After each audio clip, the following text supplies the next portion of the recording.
We talked about what a PM does. Now let's talk about the skills and attributes that make a PM successful. I will walk through the behavioral skills and attributes, such as communication skills, leadership skills, and how you interact with your team. Then I'll talk about functional skills, such as design, engineering, and marketing.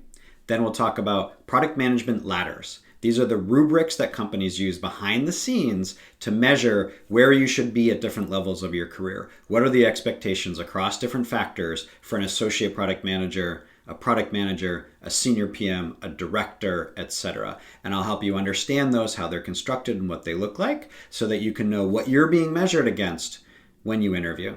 Then we'll talk about how hiring managers make judgments, and they're very imperfect judgments about your skills and attributes from your LinkedIn profile, from your resume, and during the interviews.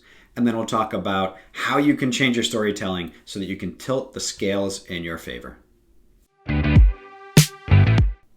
There are many behavioral attributes that companies and hiring managers will be looking for during the interview process. One on the top of the heap is strategic thinking and synthesis. Can you take a lot of information, noise, ambiguity, complexity, break it down, tackle it in an analytical way, and create a succinct plan of attack? Here's the vision, here's the strategy, here's the roadmap, here are the objectives and key results and how we measure success, and here's the plan of what we're doing over the next 2 weeks, and how it all ties together so people can see what they need to do now and how it ultimately leads to success. Communications.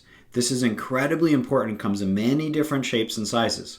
Early in your career, this is about feature clarity. How does this specific feature help the specific customer? How do you mitigate against risks and keep it from failing? And how do you help it succeed? Then as you grow, it'll be about taking on the entire product line, the vision, the strategy, and how everything ties together. There are many different modes and forms of communication. One-on-one is very important. It'll be a big part of the interview process. How you interact with people, how you tell your stories, also how you listen. This is one of those skills that sometimes they forget to teach you in business school. Listening is super important to product managers, whether that's listening to your team, listening to stakeholders, or listening to customers.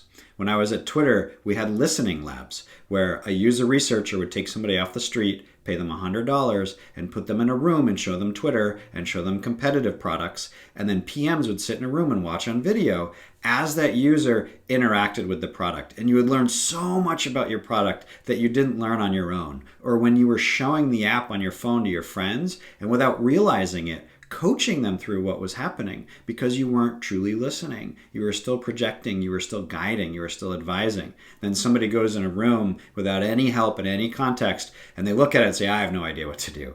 And what you thought was a great design, you're like, no, just click on that thing right there. It's so obvious. And then you learn that you listened and it totally was a different situation. And so learning to listen, and you can display that in your one-on-ones. Small groups. Really important part of communication, your sprint team, your stakeholders, etc. A lot of product management happens in small groups.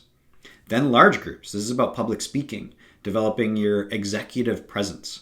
A lot of PMs that I've worked with have done improv classes in the evening to help them get more comfortable with speaking on their feet and presenting in front of groups, and they've really enjoyed that. I recommend the book, The Charisma Myth, to learn about different flavors of what charisma really means and not to try to project to be somebody else, but just to be better at being your own self. Then the written word. This is still highly underrated in the world that we live in today. A lot of people are writing stuff, but not enough. When you look at people that are applying to jobs, how many of the PMs that have applied to the job have written something compelling on the internet that I can read ahead of time and get an understanding for their thinking? Cogent writing is a proxy for cogent thought. So do cogent writing and it helps you think better and it shows to other people that you think well. Then visual storytelling, how to use information or data or visuals that evoke emotions to get your story across. I spent a little extra time on communications because this happens a lot. Really important, and it differentiates people that fail as a product manager and people that are really successful, and it's a huge component of the interview process, what people are testing for. Leadership and execution. Product is a leadership role day one. Many jobs you start out and you're just doing individual contributor work, and then eventually people may report to you. As a product manager, even if people don't report to you, you are a leader on day one because you have to lead that team, and you're responsible for making sure that you hit deadlines and making sure that you hold the quality bar and making sure that you have high velocity.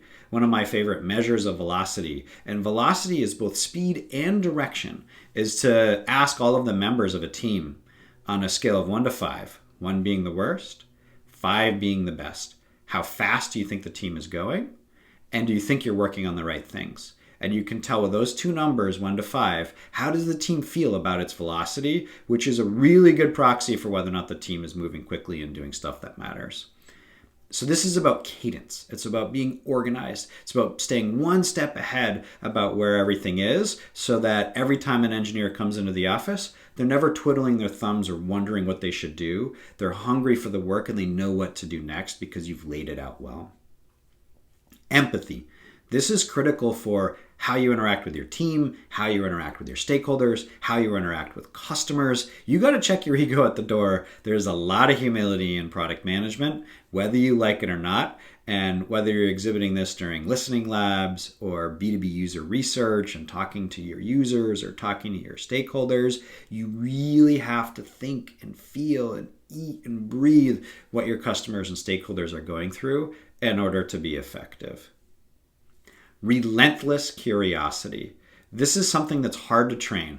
I really believe that some people come with this more than others. However, you can train yourself in being comfortable asking the questions that you have and asking them in the right way and being really pointed in how you take your curiosity and turn it into learning and purposeful progress. But you will never be able to learn everything that you need about your users, about your stakeholders, about your product, about the strategy, about the market, if you don't come in with this sponge mentality of, I'm going to ask a whole bunch of questions and I'm going to figure it out. I'm going to learn. I'm going to read, I'm going to watch extra videos, I'm going to do extra customer visits, etc.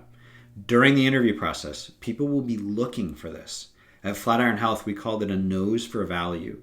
Could people combine a relentless curiosity with strategic thinking and communications to be able to figure out what are the things that really matter here? What makes this culture tick?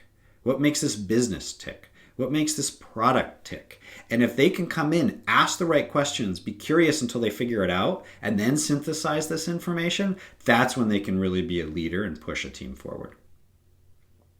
Competitive spirit. This one is interesting because a lot of people underestimate this, but product management is a competitive endeavor. It's your product against other products. And it's only successful if you beat the other products and you win, similar to a sports team. MySpace and Friendster were competitors to Facebook. But Mark Zuckerberg, who was essentially the head PM during early days in Facebook, was more of a competitor. He wanted to win and he played better. And as a result of that, Facebook is one of the biggest companies on the planet, and MySpace and Friendster don't exist anymore. And it's not by accident. And so when you come in, you are responsible for leading your engineering team, your designers, etc., some of whom are competitive themselves, and some of whom just want to do their creative maker work and need somebody on the team that's going to be that competitive drive that drives you to win. Because there is only a product to work on if your product beats the competition and you have users. Whether you're going for mind share or wallet share or in a winner take most or winner take all market like in some social media worlds, that's really critical. Bias towards action. Are you the type of person that waits for guidance and has to think that things are perfect and takes a couple reps before getting going? Or do you just come in and make it happen? You learn something today, you apply it tomorrow. I am always looking for, when I hire PMs, a track record of bias towards action. Are you 90% of people who just have ideas and talk about them and think that's awesome? Or are you the type of person that has an idea and you put it into action? Doesn't mean it has to be a huge action. Doesn't have to be game changing every single time, but are you making forward progress? Are you putting one foot in front of the other? This is a big differentiator. And when you're interviewing, it's not about can you do the job? It's of the 30 people they're considering, can you differentiate yourself from the other 29? And differentiating yourself is frequently about demonstrating that you put one foot in front of the other. A lot of career development is not because you could do something and other people couldn't. It's because you did do something and other people didn't. Creativity and cleverness.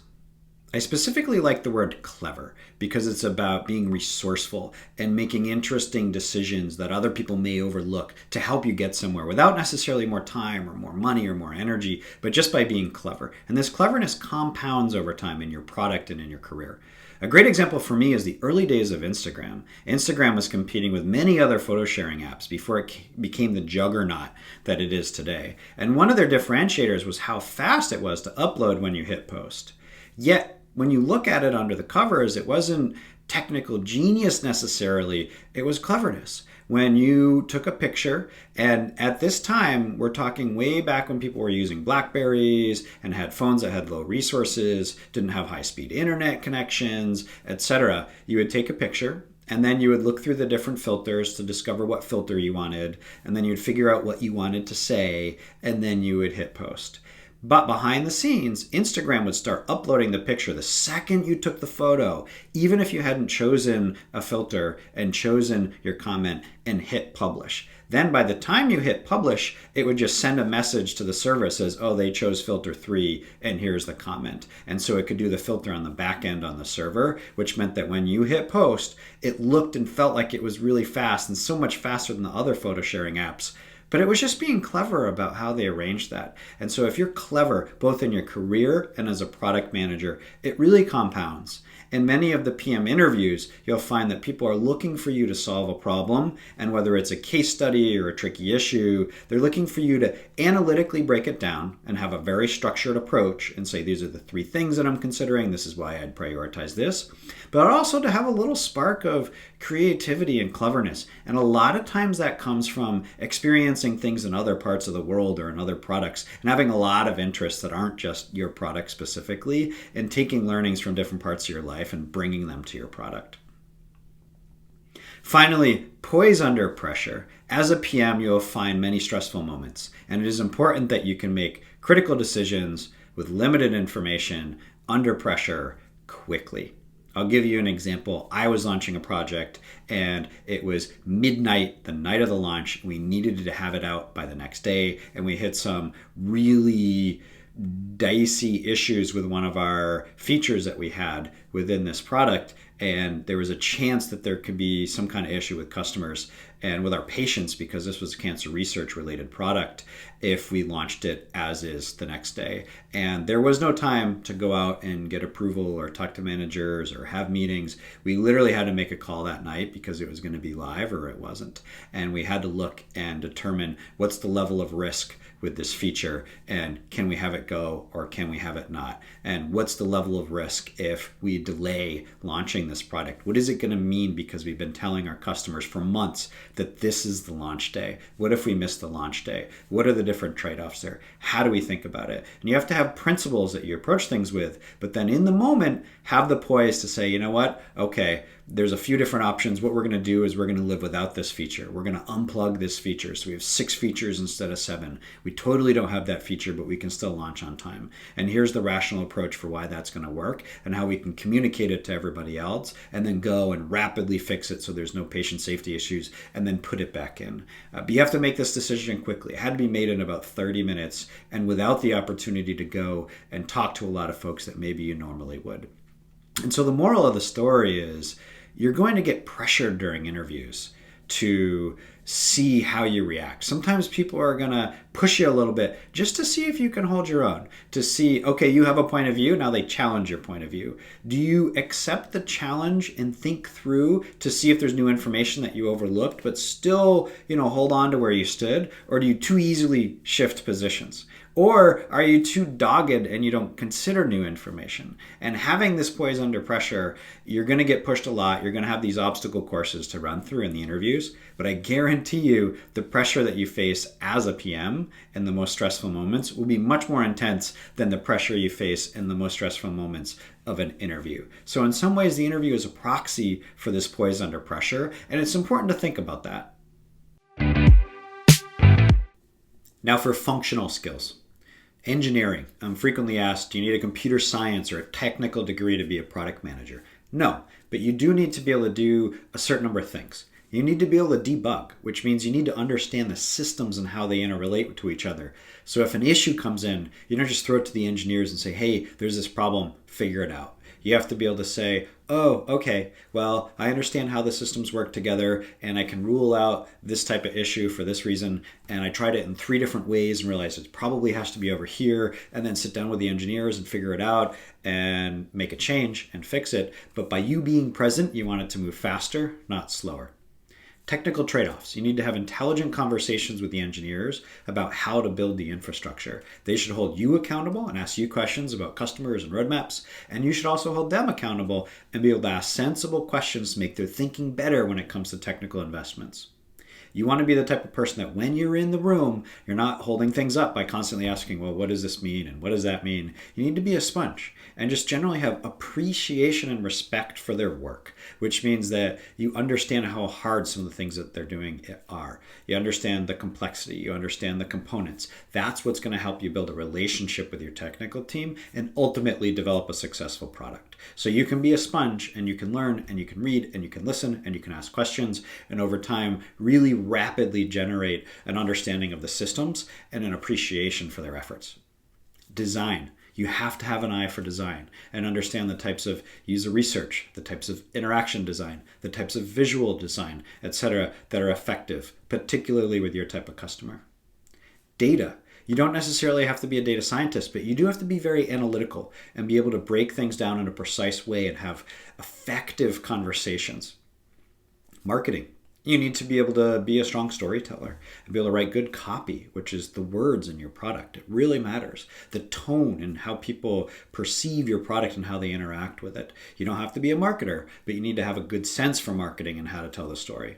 If you're in a B2B world, then sales can be important. Building trust with customers and going out there and talking about the roadmap and talking about product features and building trust so that large enterprises will buy your software because they're buying into the team as much as they are buying into the product. Operations. In some worlds, this might be customer success. In some, it might be implementations. If you're in an e-commerce world, maybe it's about your warehouse and your inventory and shipping and handling and third-party logistics. There are a bunch of different ways that this could come into play. Sometimes it's stronger than others, but it is really important. And then you think about finance and P&L. How do you think about the financial modeling, and how do you understand how your product impacts the company and the business as a whole, especially as you progress in your career and you want to become an executive? Understanding how everything that you do fits into the system of the company and how you make money, that's critical. So these are some of the functional skills. You don't have to be an expert in all of them. You have to have a baseline awareness of all of them. And then over time, you'll probably build superstar skills in 1 or 2. Let's talk about product management career ladders for a minute. Companies are generally going to have, as they mature, a rubric, either loosely or really clearly documented, that defines the different rungs in the ladder, what an associate product manager is, and what expectations are across different factors, what a product manager is, a senior product manager. And these titles may differ a little bit company to company, but generally there's the most junior role, there's a product manager, there's a senior product manager, and then you start to get into managing people, and there may be a group product manager, there may be a director and beyond. Some companies will have 2 different tracks, one for continuing in your PM career and having greater scope and greater responsibility and being excellent at being a PM and perhaps taking on one of the most important products in the company, but not having direct reports, not having management from a people perspective responsibilities. And then have a separate track for directors where you're managing people and you're managing a team. And sometimes this is just an option, so you can decide which way that you want to go. And when you think about the different factors that are in here, there'll be different categories at different companies, but generally speaking, there are very clear patterns. There's going to be something about strategic thinking. Early on in your career, are you effective at brainstorming and coming up with solutions to a very particular problem? Then as you go broader, as a PM, as a senior PM, etc., the scope and the complexity get bigger, more ambiguity. You're taking on an entire problem and deciding what the right solutions are, and then deciding which problems you should tackle and coming up with a really succinct plan of attack, vision, strategy, roadmap, execution plan, setting objectives and key results, and how effective you are at this, and putting together a plan that's compelling. And then you'll be responsible for multiple products and an entire product line, and perhaps one day an entire organization. There will definitely be something about communication. We talked about how key communication is for a PM. Early on, this is about writing clear emails, writing clear tickets, making clear presentations about your product and your feature and the functionality and how it works. And then as you expand in your career, it'll be about the entire market and what's happening and why you're going in a particular direction. Maybe making a presentation to the whole company or at industry conferences to evangelize your product and get people excited about it. You will actually be responsible for drawing talent and saying, this is such an exciting product for the following reasons, this is what we're doing, and getting engineers and designers and data scientists to want to join the company to work on that project or to want to transfer internally to work on that project. This is a key part of developing in your career, and that communication expectation is something companies will be measuring during the performance review cycles and looking at during the interviews. Collaboration will be somewhere in there, whether they call it out as working with your stakeholders, working with your team, working with customers. Collaboration is a key part. And then you're going to start to get into some areas, some companies will call it crafted execution or product design or product sense. How good are you at designing a product that has a wonderful user experience? On the B2C side, do you have a really high NPS? And are you driving virality because people love it so much that they share and they're having a great experience? On the B2B side, are you driving results? Maybe that's NPS, maybe that's something else, but really look at having an impact. And are you saving people time? Are you making them money? Are you helping them in their own companies get promoted because they used your tool and it made them so much more effective? And then you start to look at management and leadership and execution. And these will vary a lot. Some kind of project management of, do you hit deadlines? Do you get stuff done on time? Can you lead the team and help them win? And then management as you grow, no matter what, you're going to start to become responsible for hiring and assessing talent that's coming in the door and carrying the culture of the company and evangelizing the culture to improve it. And then if you take on management responsibilities of having people report to you, then you're also responsible for coaching and developing and building the team and building the organization. So you go from building the ships to building the shipyard that builds the ships. And so I wanted to take a minute to talk about these product management ladders here. There will be additional reading that you can look at as reference. It's important for two reasons. One is you'll be measured against this when you interview because they will have people internally that are already on this ladder or people internally that are interested in transitioning and becoming a product manager. And they're going to look at this ladder and decide if you meet this criteria.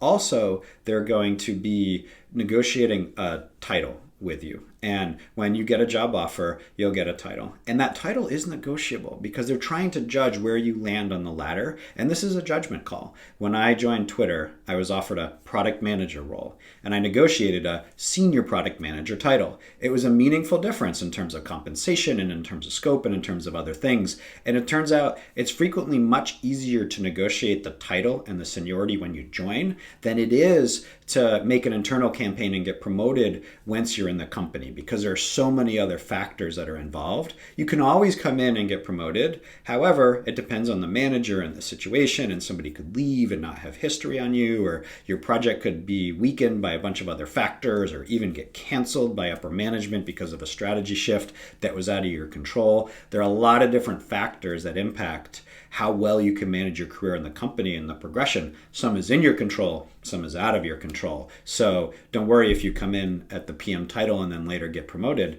But at the same point, if you have an opportunity to negotiate it, it's important to understand these ladders and how they differ by company and what the levels look like so you can come in and effectively put yourself in the right position.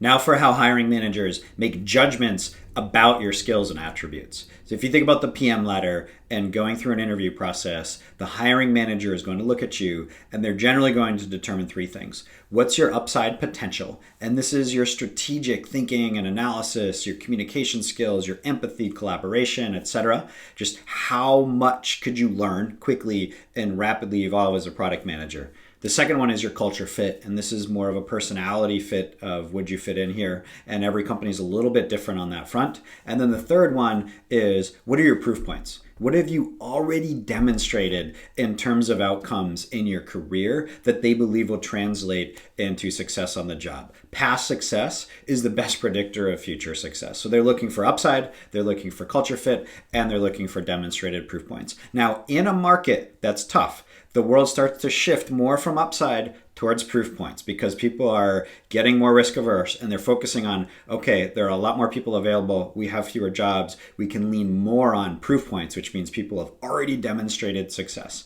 And now in the next section, I'm going to help you walk through the 5 areas hiring managers are going to look at. They're going to look at your resume, they're going to look at your LinkedIn profile, they're going to look at any web presence that you have because some candidates will have that and will have proof points out on the web that show the work that they've done in the past. They're going to look at the interview process as a way to determine how you think and your skills. And then ultimately they can look at references either during the process or after the process to get a deeper perspective from folks that have worked with you directly about what you're like when you're on a team and how to use those 5 different components to, in a hiring manager's eyes, give them really strong signals and then minimize the negative signals. And then the neutral signals in the middle are the ones that generally get thrown away. It's just noise. It doesn't really matter. And when a hiring manager is judging you, they're looking at those 5 things. They're building up positive signals in their mind and they're building up negative signals in their mind. And it's the ratio of the positive to the negative and the strength of them. And ultimately, you want a couple really strong positive signals. And that can overcome some negatives. You're better off having a couple negative signals and some really strong positives than not really having any negatives, but not really having any strong positives either. And it's that blend that comes to this risk-reward ratio where hiring managers are going to make their judgment calls. So let's get into the next section where I'm going to give you a very specific framework for